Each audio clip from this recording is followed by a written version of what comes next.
as we get people to trickle in, we have a few participants now. I'm just gonna give it like a few minutes before I start my introduction to let more people kind of trickle in. Um, yeah.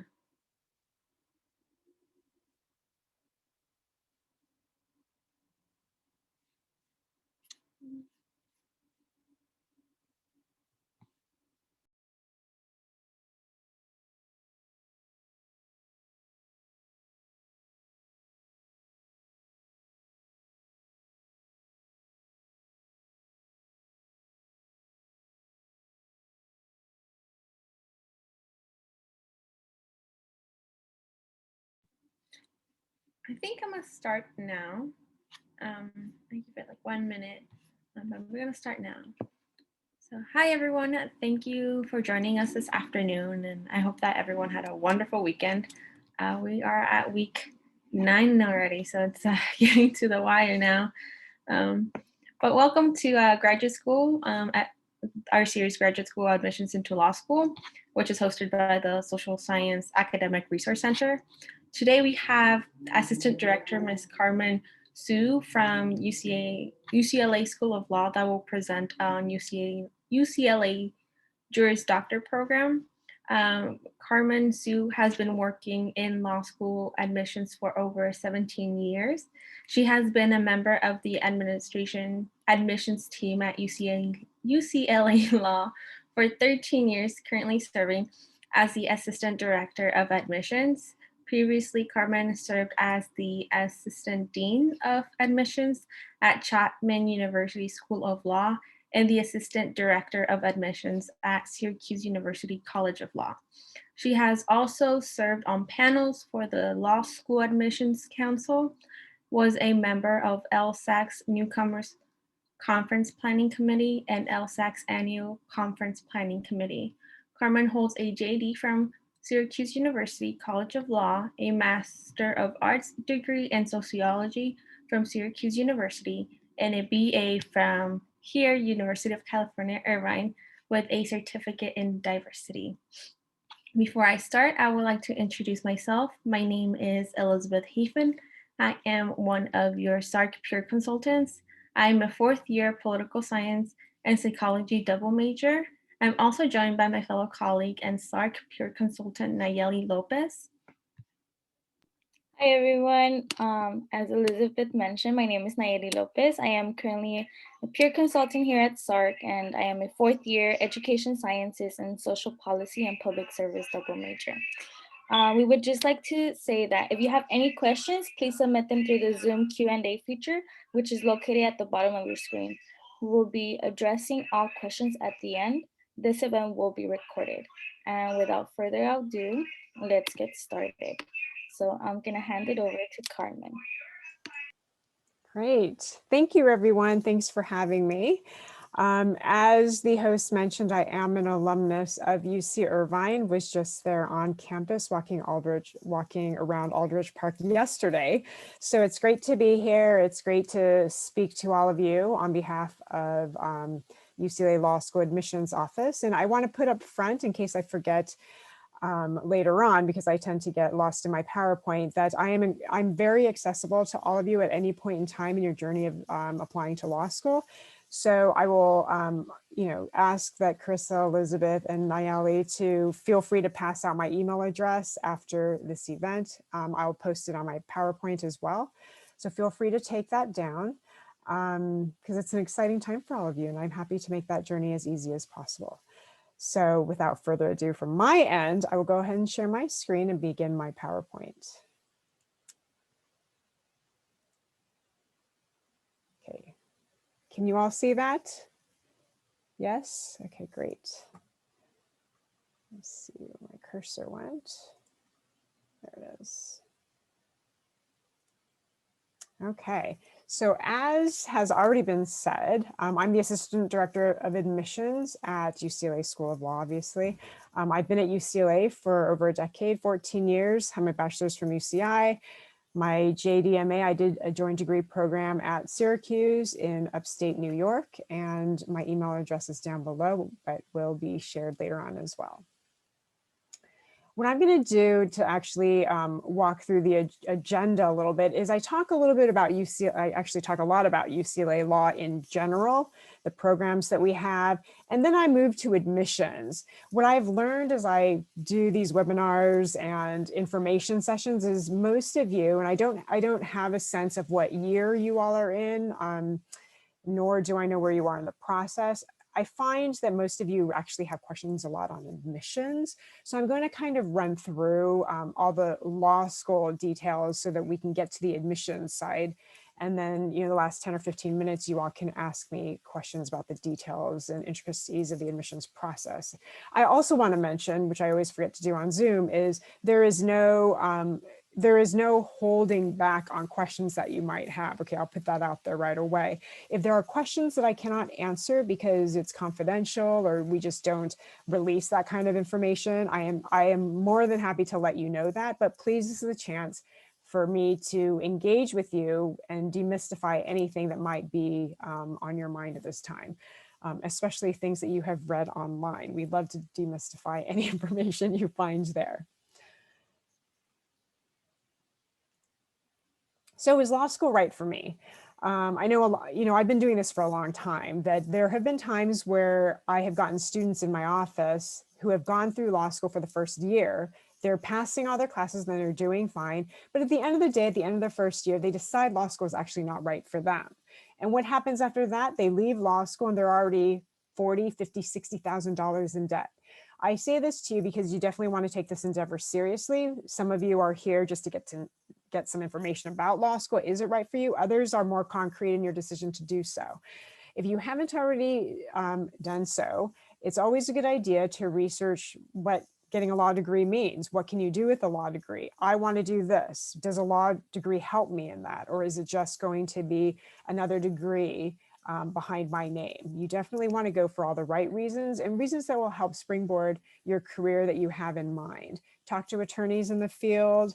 Now people are doing Zoom, 5-10 minute Q&A with attorneys that you might know. All of that is incredibly helpful. And of course, your pre-law advisors, that you have them on campus, I would imagine, or perhaps in the Social Science Academic Resource Center is a place for you to go as well. They're a great resource for you and probably your first stop that you should make because we touch base with the pre-law advisors and disseminate information to them as well. So they would certainly have great information for all of you. And of course, the legal cost of education is no secret. Now, where should I go to law school? I am from Irvine.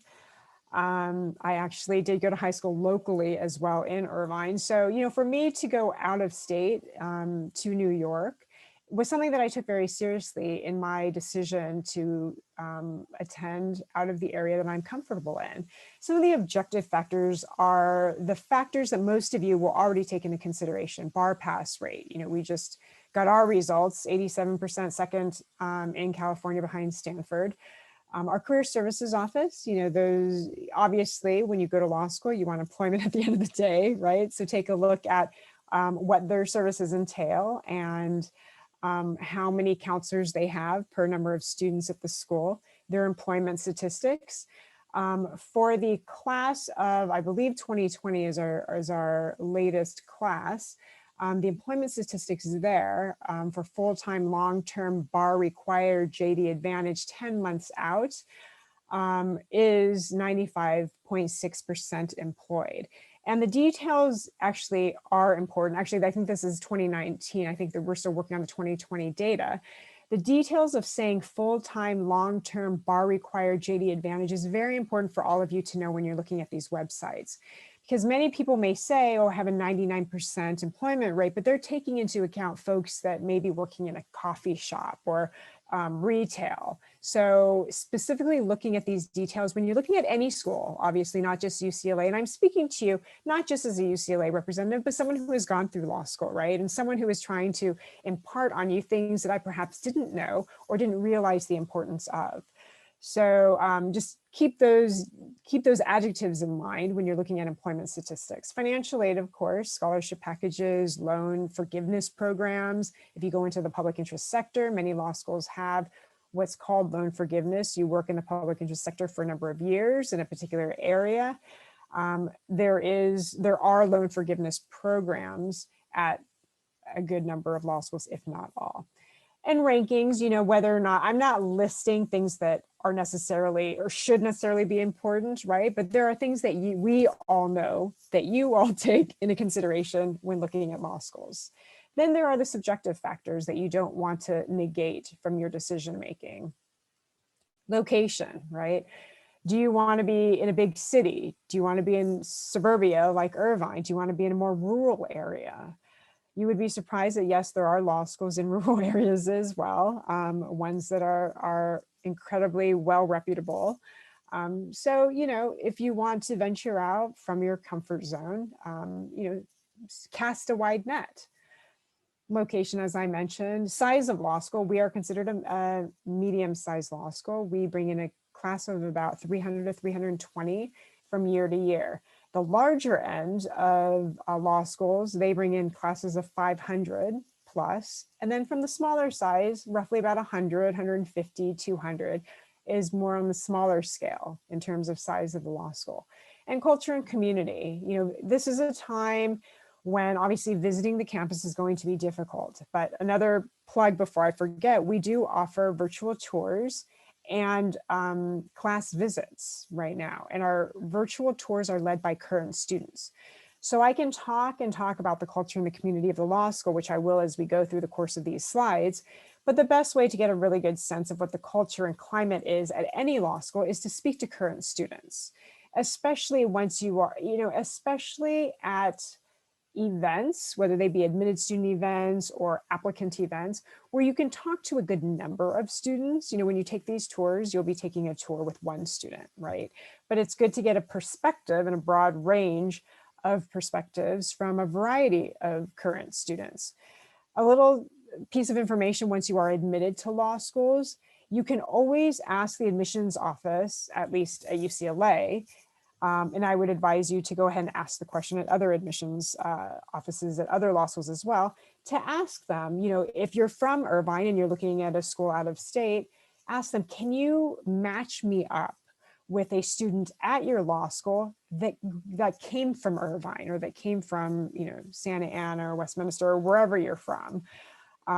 Because you're going to have that commonality in terms of how you grew up and the comfort zone that you're in, and how different is that now that I'm looking at law schools in New York or any other state that you may be looking at, because you want to be prepared for what you're getting into, not just academically, because that will come as we feed you a lot of information about what law school is like, but the environment. You're going to be away from friends and family, or you're going to be too close to friends and family. It all depends on your dynamic. Student activities, just like in undergrad, right? How involved do you want to be? Now, law school is a great place for you to begin your networking if you haven't already done so. So student organizations, student journals, community work. We have what's called dialogue events, where you can build relationships with faculty members and other senior administrators and other students in the area or at the law school as well. Student organizations here at UCLA are incredibly active and very involved in the community. And when I say that, what I mean by it is that they bring in guest speakers from particular areas of the law. For example, if you're part of the intellectual property student organization, they're going to bring in guest speakers that practice in that area, so you can begin to network or just learn more about the field. So it's a good idea to start looking at student organizations in your first year, but not to get overly involved, because first year is going to be like no other year you have ever had academically, or even non-academically as well. It is, I don't want to say it's stressful, but it's certainly, as you may have heard, a different way of thinking, a different way of learning, a different way of absorbing information. So you want to prepare yourself to do so and focus such that you don't have so much peripheral distractions, if you will. There's going to be enough of that with roommates, enough of that with the beach so close, enough of that with, downtown LA and Lakers and all of that. So you want to be as focused as you can, but you don't want to ignore the fact that the networking in your career really begins as a first-year student. Academic programs and academic support, I'll go into that a little later on too, so I won't belabor that point here. But as you look at law schools, if you're already interested in an area of law, you want to take a look at whether or not the law schools you are considering have those programs in place for you.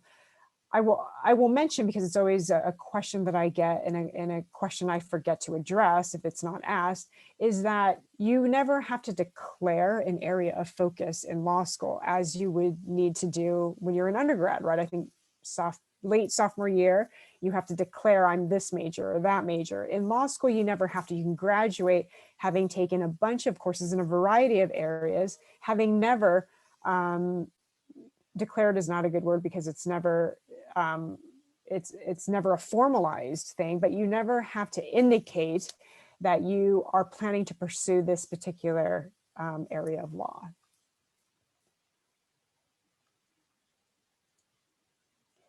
And academic support programs obviously goes without saying, law school, just like any other graduate program, will be challenging for most, if not all of you. So you want to make sure that there are good academic support programs in place. We have upperclassmen that do study groups. We have academic workshops that are regularly in session, and they are led by one of our professors that focuses on academic support.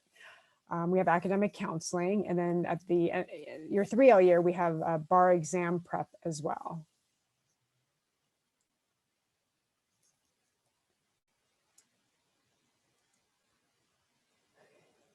Student-run legal journals. I want to make sure I didn't skip anything. All right. Student-run legal journals are publications in any particular area of the law. Most law schools, I would venture to say, don't have as many as we have. Here I've listed all of them, and you can see that they are very issue or subject matter specific. What students who are participating in these particular journals work on their research, writing, and editing as part of these journal publications. Faculty and professionals, legal professionals, they submit their articles, and students will edit their piece of work for a chance to be published. All law schools have a number of student-run journals, and these are ours here at UCLA. Again, if you're participating in one of these journals, you do have the opportunity to write a piece as well for a chance to be published, but most of your work is going to be editing those that have been submitted by professionals already in the industry.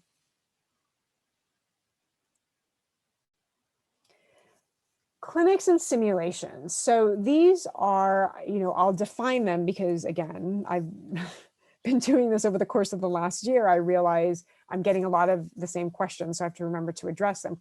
And oftentimes, students don't know what clinics are, and then I go on and talk about it, and many of you don't know what I'm talking about.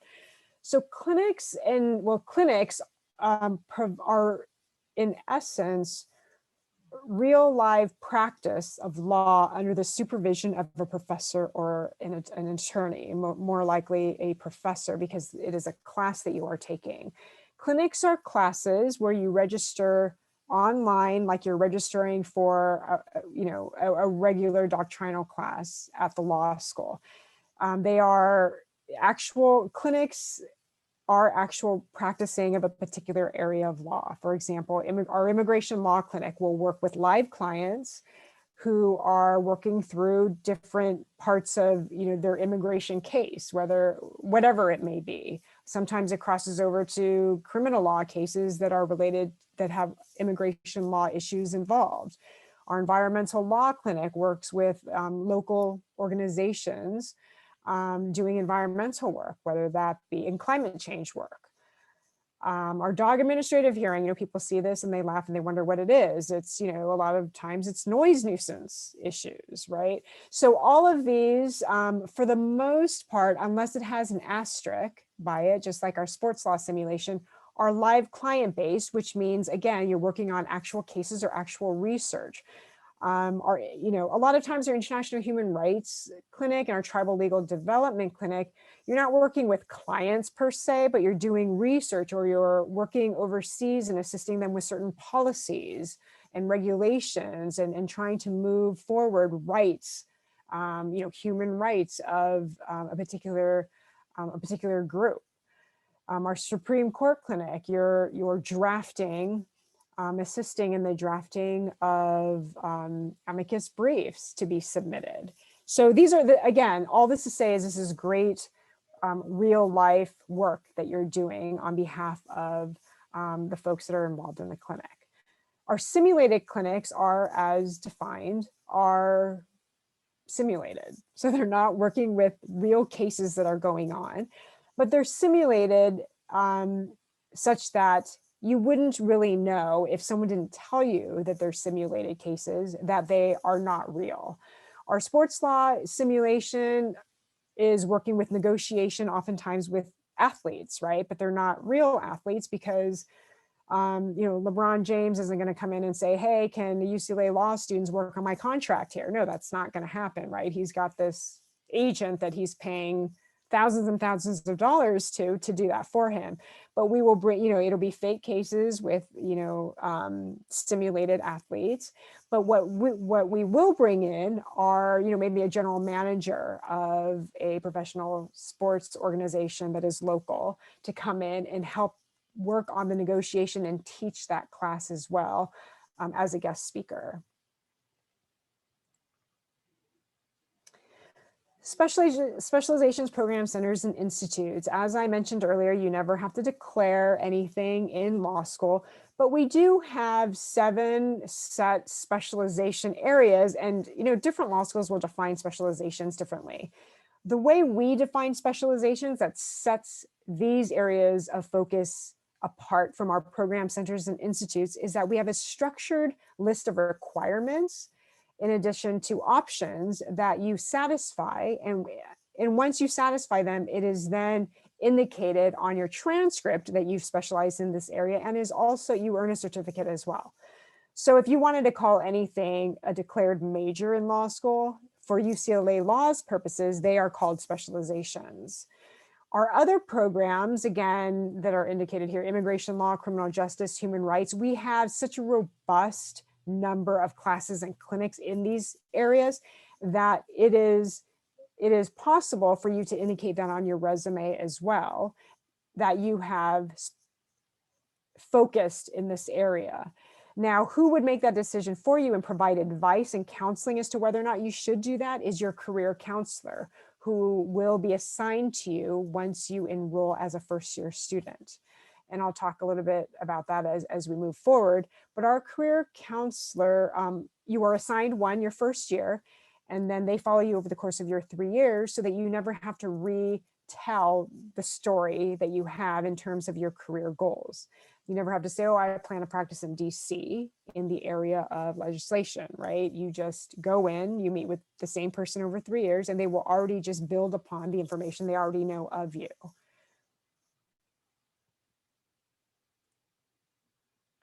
Our career services highlights, I guess I jumped the gun on that one. Designated career counselor, which is just what I had mentioned. And these are some of our events that we typically hold, obviously on campus, but have moved virtually over the course of the year.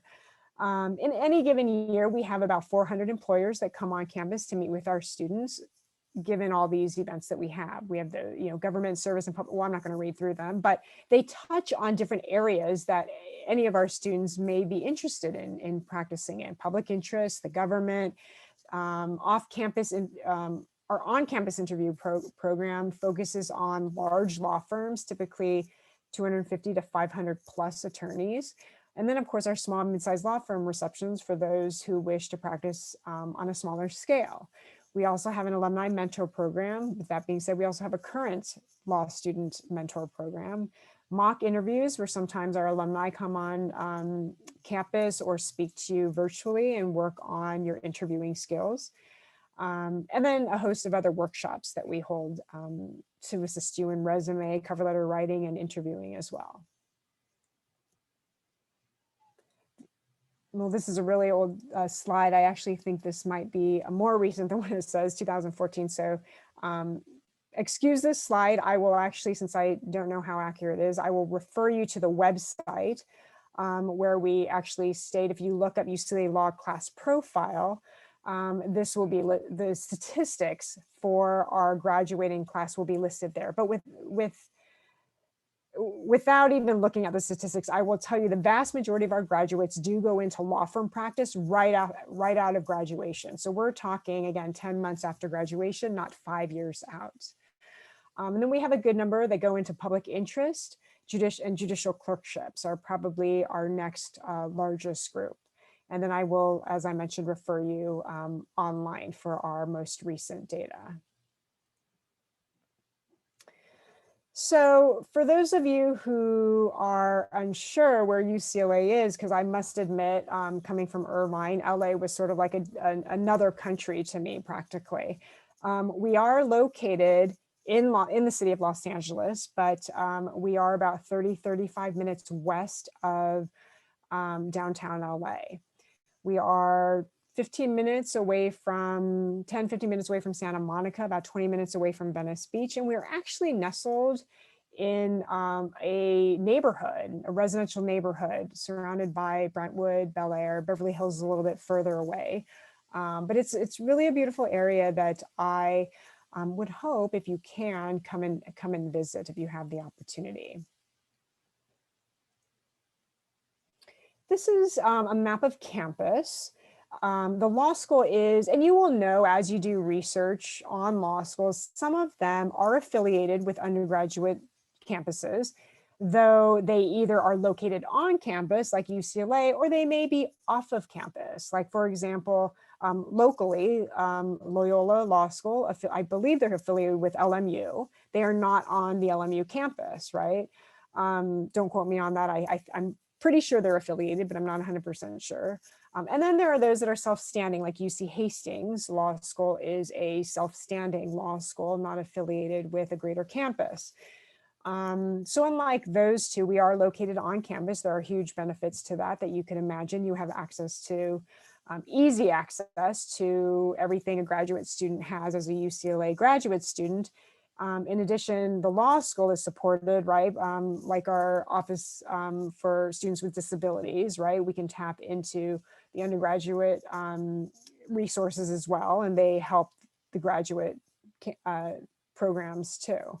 And then we have on-campus, well, it's off-campus housing, but it is located relatively close to campus, a block or two away. Weyburn Terrace is graduate student housing here, houses law students along with other students in other graduate programs. And Westwood Village is a mini village at the south end of campus.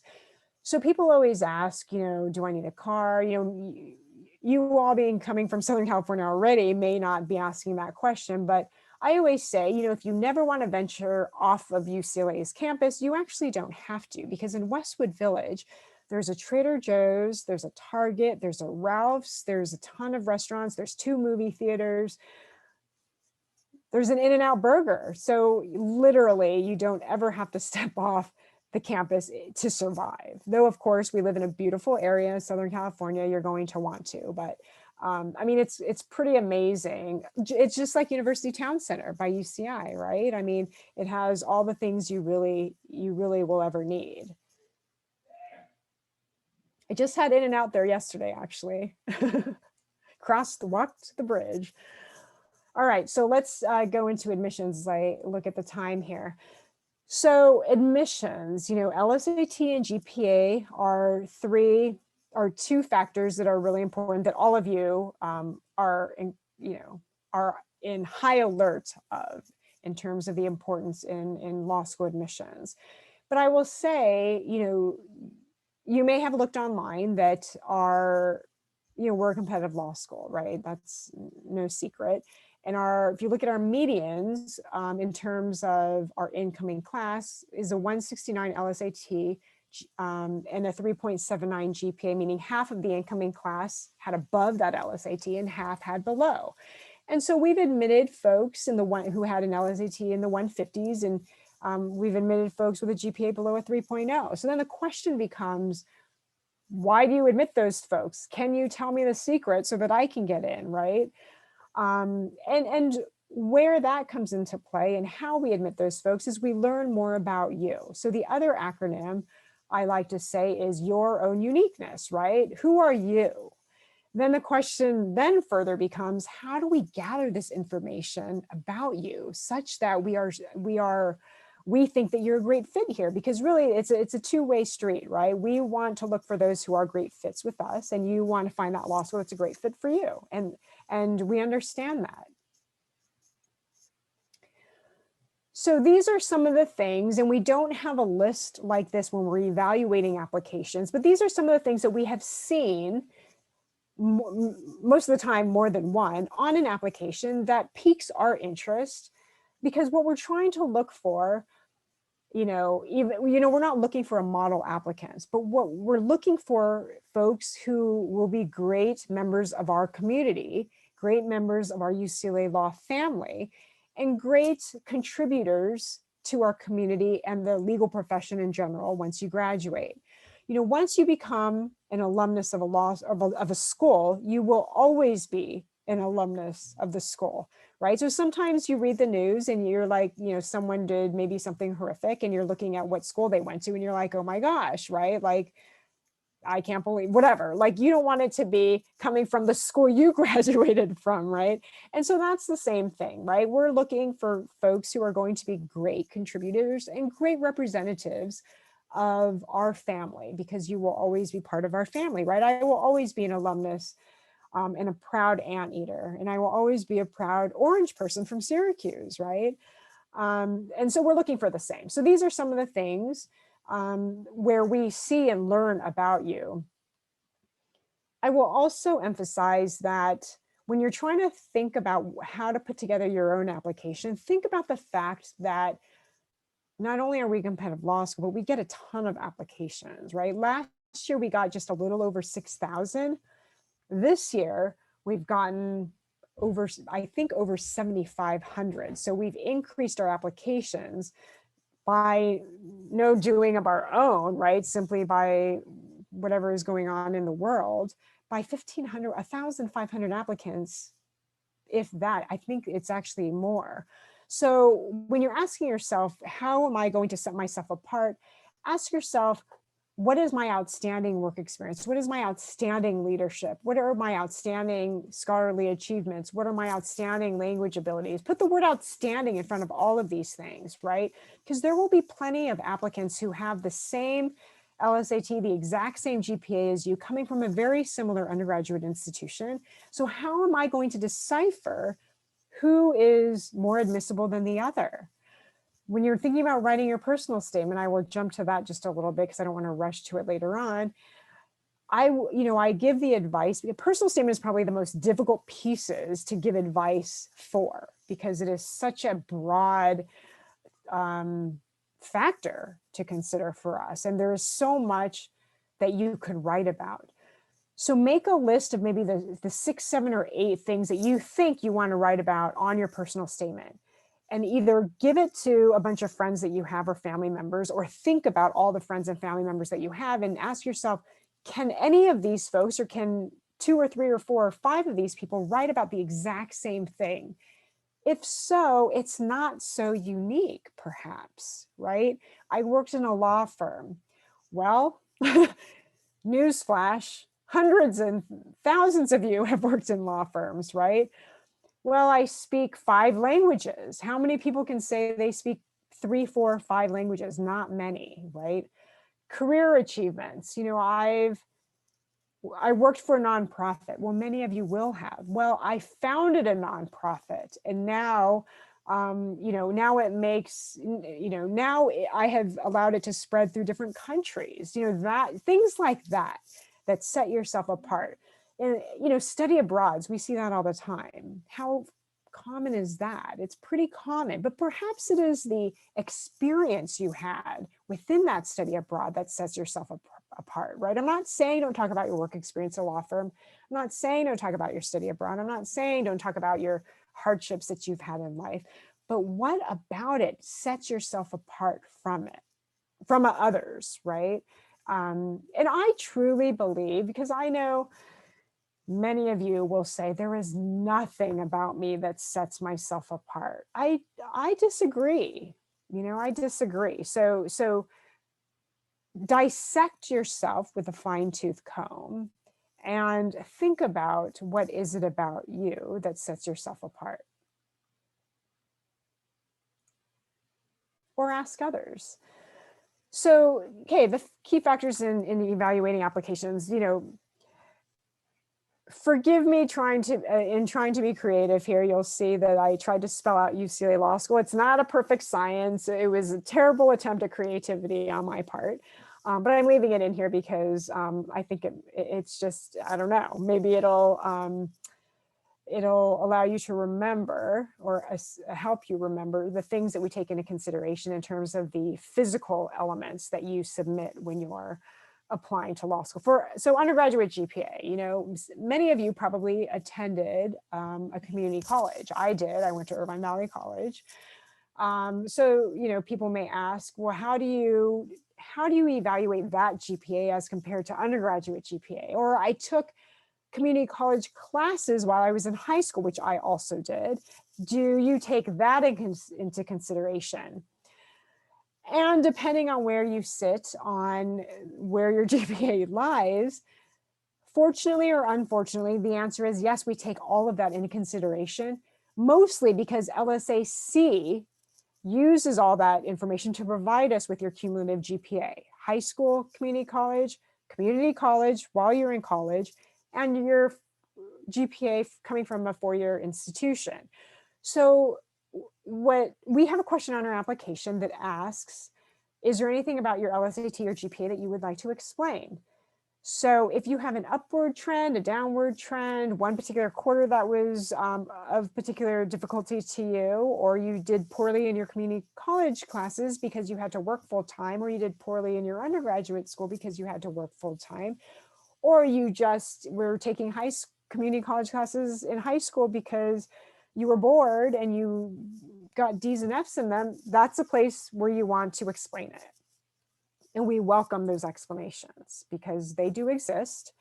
I haven't lived extensively in other parts of the country, but I know in California, going to a community college is nothing unusual. So if you wish to explain anything about your GPA, that is the place to do it. And we take that very seriously in terms of evaluating your transcripts. Of course, we will also, if there's 1C or a couple pass-fail classes that you've taken, we will see that on your transcript. And we do look at your transcript in a detailed way as well. So we're not just looking at your cumulative GPA. We're not looking necessarily just at per quarter or per year. We are looking at all your transcripts as well because they are submitted. I think I attended 4 community colleges: Golden West, Saddleback, Irvine Valley, and I had to submit all of them. It was a pain, but I had to. The easy thing is you only have to submit them to LSAC and they disseminate it out to the 10, 15 law schools that you're applying to. So they make it easy for you. Your resume, people ask, how should my resume be put together? Any job interview resume or job application resume is sufficient. We don't need anything from high school and back, just starting from your first year in college, whether that be community college or a four-year institution, and everything since then. I would put in your work experience. If you had to work through school, that is something that is important to us to know, important for us to know. And even the position that you held, if you were manager at, a retail store or even a coffee shop, that is important for us to know because that shows leadership and responsibility. Those are things that we take into consideration. So, if you are doubting whether or not to put it down on your resume, put it down on your resume. It's better that you have it down and for us to say, okay, well, we didn't need to know that, as opposed to we needed to know something and you didn't share it with us. For our purposes, 1 to 2 pages is sufficient. Other law schools, make sure you pay attention to their requirements. They may say it's a hard and fast 1 page and that's it. But for us, 1 to 2 pages is fine. Your LSAT, we get the question of multiple exams, right? We see all your scores that in the last 5 years. So again, if there is a large discrepancy between any given testing administration, if there is an explanation, certainly provide it. An 8-point discrepancy, 10-point discrepancy, those are things that we will inquire about mentally, right, as we're reading an application. Now, if there is no explanation other than I studied better or anything like that, that's fine. That's fine. But this is where I also say don't make up anything, because if there is no valid explanation and you just happen to score better, that is perfectly fine. We're not looking for an explanation. The application itself, ours is 8 to 9, 10 pages long. We have a couple of optional questions. Optional means optional. You're not at a disadvantage for not answering an optional question, but certainly be as comprehensive as you can, because we are looking to find out who you are without the benefit of meeting you. So any question that we ask that you have an inkling to want to answer, please do so. We are trying to put together the puzzle of what makes you you. If we're missing a piece that you want to, so your application is going to be our full picture of you, the full puzzle in completion. So only you will know if you're missing a piece for us. We won't know unless, of course, we're inquiring, like, you're missing 2 years of your missing 2 years of your life on your resume. We will wonder what you were doing those 2 years. So things like that. But you want to paint as complete of a picture as you can. I will also mention, as we talk about the application, you don't necessarily want to repeat the exact same information that we already see elsewhere, because every narrative part of your application is prime real estate. You don't want to waste it. So if you talk about your resume in one area and you repeat the exact same thing in one of our optional or questions on our application, that's repetitive and most of the time unnecessary. A lot of times people ask, well, I've talked about it in my resume. Should I talk about it in my personal statement? Sure, if you want to elaborate. We have a question on our application that asks if there's any programmatic contribution you feel you can make at UCLA. So if you have if you've done work in immigration law, can you contribute to that, right? I've done public interest work. Should I put public interest down on our programmatic contribution? Anything that you feel you can contribute, fill it out on that question, on our programmatic contribution question. So then a lot of times I get the question of, well, I've talked about it there. Should I talk about my interest in immigration law in my personal statement? Well, I wouldn't repeat the exact same information you've already said, because that's wasting your real estate on your personal statement, right? If you want to elaborate on things that you haven't talked about that relate to that question, by all means do so. But again, as I mentioned, everything is prime real estate, and how we can learn about you is so finite, right? You don't want to waste any space. So use that personal statement to elaborate or to talk about something that you haven't, that we don't ask on the application, that you want to let us know about. Okay, so I kind of jumped to personal statement. So letters of recommendation, I am looking at the time. I see I don't have much time, but letters of recommendation, I would imagine would come through in a question anyways, especially at a school like UCI. We want to know, ideally, the perfect letter of recommendation will speak to your character, who you are, how you treat other people, your moral compass, your respect to professors and your fellow peers. In addition to, of course, academically, right? Your research skills, your writing skills, your critical thinking skills, your public speaking skills. That is like the model letter recommendation. which hardly ever see. Well, I shouldn't say hardly ever, but is not the majority of letters of recommendation, which is why we ask for 2, and other schools ask for 2 to 3. If it comes from a TA, that's great, because we prefer the substance over the title. So if you know the dean of social sciences, or whatever that person with that position, whatever their title is, but they don't really know you academically, and they have, maybe we get this sometimes, maybe they're your neighbor and they speak to you growing up, and now you have grown into this, great, respectful model citizen. We prefer the letter of recommendation to come from your TA, who can speak obviously much more in depth about who you are. At UCLA, we get letters of recommendations from celebrities or people who hold high power, positions in the country. Those don't impress us, let me tell you. Okay, they just don't, especially if they hold no substance. We do ooh and ah about it, and it's super cool, but it doesn't do much. It doesn't do anything for the applicant if it doesn't provide us any type of substantive information. We are really, the letter coming from the TA, who can speak to all the things I just mentioned, will hold much more value to us than a letter of recommendation coming from a well-known celebrity or someone in a political position that we may all know.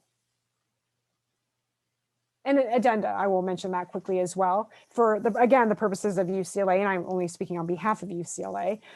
If there's anything you wish to explain that we don't ask for in the application, please feel free to submit an addendum. Don't give us 5, don't give us 3. We have a lot to read. But you're welcome to submit, 1 or 2 to provide additional information. We don't ask for a diversity statement. We ask for a lot of different things on the application. So if you want to submit a diversity statement, again, we are more than happy to receive that from you. Perfect timing. Quick links. No need to memorize these. You can feel free to just go on our website, type in the search bar class profile or application requirements, scholarships, and you will find this information. So that concludes the formal presentation. I'm happy to engage with all of you in terms of questions you might have. And again, I will repeat that I am incredibly accessible after this presentation as well.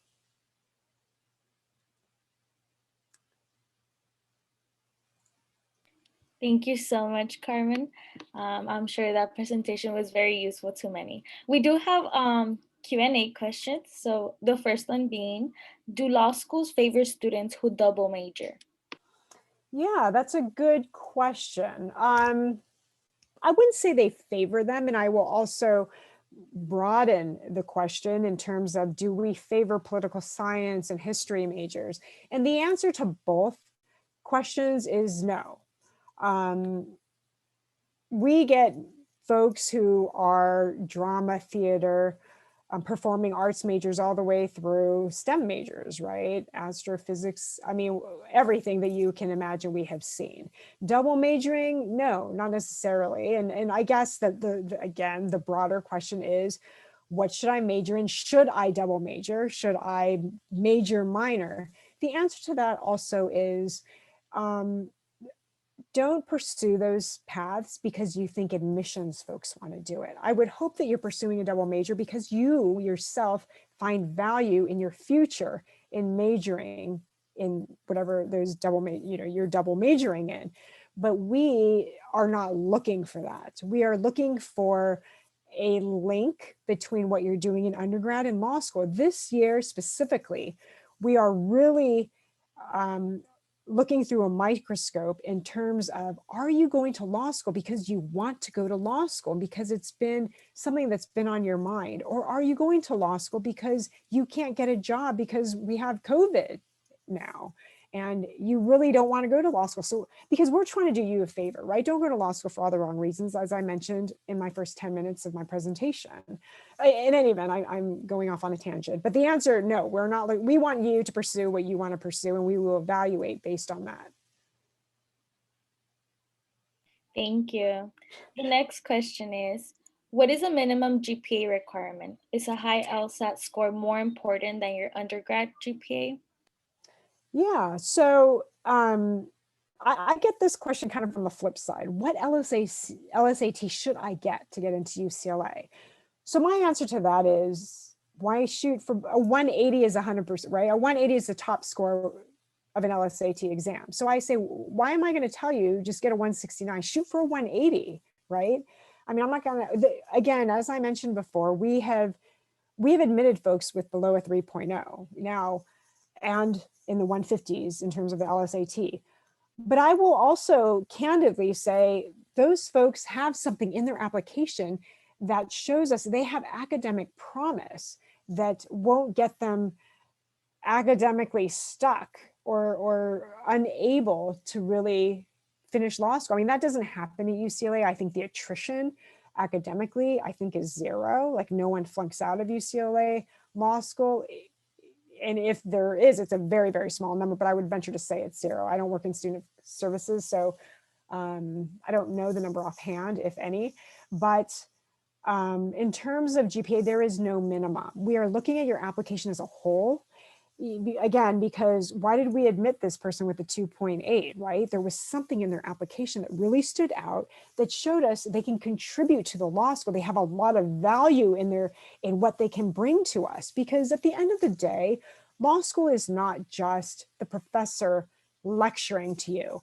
It's the contributions made by your peers in law school too, as you are sitting in the classroom or participating in a student organization. You learn from everyone's life experience, especially, well, over the course of your entire life, that is true. And that is not, law school is no different in that aspect. It's just probably highlighted because you're in a silo for 3 years. I will go on tangents for every question, so I will try to stay on point here. Thank you. Another question is, I am interested in both environmental and international law. Am I only then locked onto only one, or is there some middle ground where they can overlap? In this case, can I apply to only one clinic if that is the case? I got distracted by the question that came through the Q&A, but I heard your question, and please fill in if I'm not answering it correctly. It just, what, can you repeat it just briefly? Just give me the first sentence and then I'll remember what it is. Yes, I am interested in both environmental and Yes. international Okay, law. thank you. Yeah, so in law school, at least at UCLA, you can pursue more than one area of interest. Yes, we have these specializations and area of focuses, but a lot of times there is a connection and overlap between many of these. As I mentioned earlier, immigration law and criminal law, there's an intersection, right? Critical race studies in our public interest law and policy program, a lot of our students do both. So if you wanted to pursue more than one, environmental law and international law, yeah, you can absolutely do that. But what makes it, you just have to be more sensitive to the fact that you have to really craft your final 2 years such that you're taking enough courses to feel as though you can emphasize in both areas of interest. But we have people to help walk you through that. We have a student affairs office, we have our registration office that really walks side by side with you. I'm going to put another plug while I can on our virtual tours and class visits, because a current student can talk to you about all this stuff and provide insight on all of that. Thank you. The next question is, will the effects of COVID to grades, opportunities, etc., be taken into consideration in regards to admission? Of course. And, fortunately, unfortunately, the entire nation is going through this. So every undergraduate student is going through, and every working person is going through what we're all going through. So yes, we are very sensitive to this past year and how that will affect all applications given this past year. So yes, we do take that into consideration. Thank you. Another question we have is, what if I am only attending UCI for about 2 years because I took a lot of college classes in high school? Yeah, so I kind of smirk a little bit because I have kids who I'm trying to impart on them these AP courses and the importance of all of them. So we see that a lot, right? Or shouldn't say a lot, but we do, it's not unusual to see someone who has only had to take 2 years at the 4-year institution because they're coming in with a vast amount of AP credits. So we see that, right? Oftentimes with the transcript and an applicant like that, we may wait until we receive your final transcripts or another quarter, another semester of your grades so that we can further evaluate. You know, there are a good number of applicants that I was evaluating this year where I held them. And in my notes, I said, wait for spring grades, right? Or wait for fall grades, because I just needed more. But it doesn't place you at a disadvantage. It just means that we are waiting to get a little bit more information to help us evaluate, but there's no disadvantage to it. Thank you. Another question is, are mental health issues such as depression, eating disorder, and recovery a good topic to write about for admission essays? Yeah. Whatever you find important to you that has affected your life, do not hesitate to write about it. In fact, we're very sensitive in law school as law students. We are very sensitive to mental health and well-being of you as a whole person. So, you know, we try to talk about it openly and we provide access. You know, we have a mental health counselor that is assigned to the law school. For our students, we have yoga and meditation and all of that, because I mean, I went through law school. I know how stressful it is. And it is, you know, it is not something to not talk about, if you will. It just helps everyone to be more open about it. And we talk very openly about it. Again, we just had another panel where our Dean of Student Affairs talked very openly about it, about the fact that, quite frankly, I believe we all could use, right, you know, mental health advocacy, right? So yes, I would say there's nothing wrong talking about that. In fact, it could add value to who you are. On a broader scale, be sensitive, and I say this on many topics, be sensitive to the tone that you're using, right? This is a professional school that you are applying to.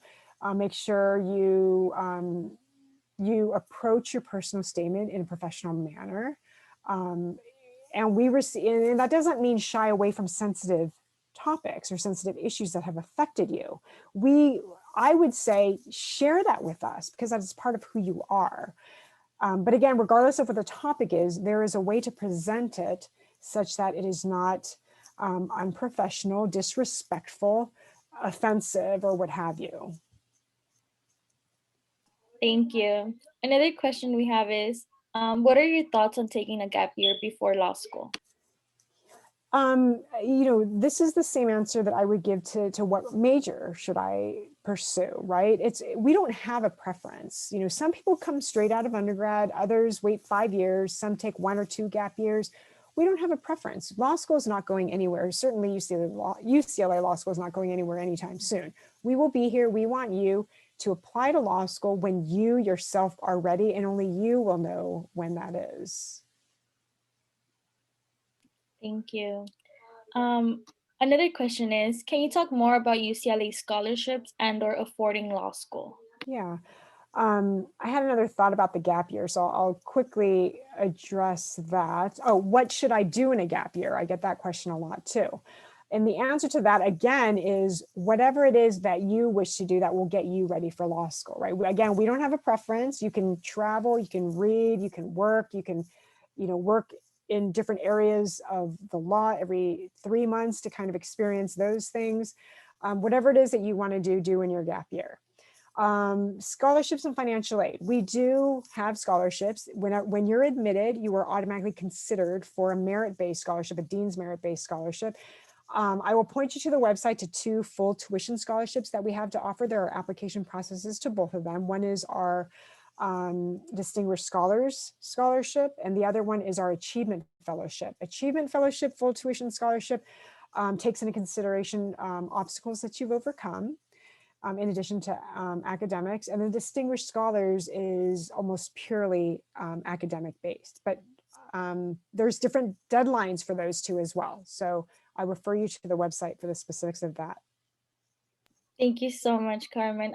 If you could type your email in the chat, that way students can refer to it. And I just want to say thank you once again for joining us today. We hope you were able to take away something from today's event. The Social Sciences Academic Resource Center is available to support your professional endeavors. We provide feedback on your resumes and cover letters. We also provide guidance and assistance during your law school application process. Schedule a consultation with us today to talk about internships or graduate school. For more information, I will submit our link on the chat, so you can feel free to book with us. And Carmen has also shared her email where you can reach out. Thank you so much to everyone who attended today, and special thank you to Carmen for joining us today. Thank you for having me. Thank you all. Take care.